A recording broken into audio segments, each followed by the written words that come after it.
Welcome to Let Me Fix This. Enjoy the video. In this video, I will show how to play Gardenscapes level 219, Easy Method. Start by scanning both sides of the board and target layered obstacles first to open space. Create rockets and bombs early and work toward combining them near the center to trigger cascades. Focus on moves that free up tiles and complete garden tasks, and use boosters smartly to finish objectives with fewer moves.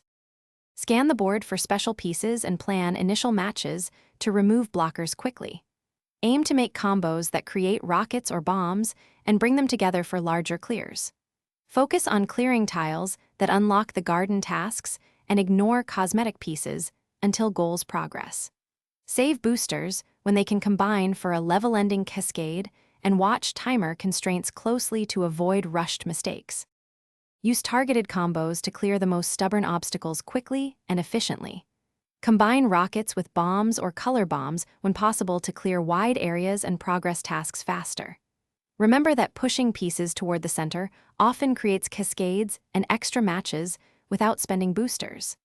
Keep an eye on move count and shift strategy if goals remain unmet, and practice patience to learn each level's best sequences. Thanks for watching. If you found this helpful, don't forget to like and subscribe.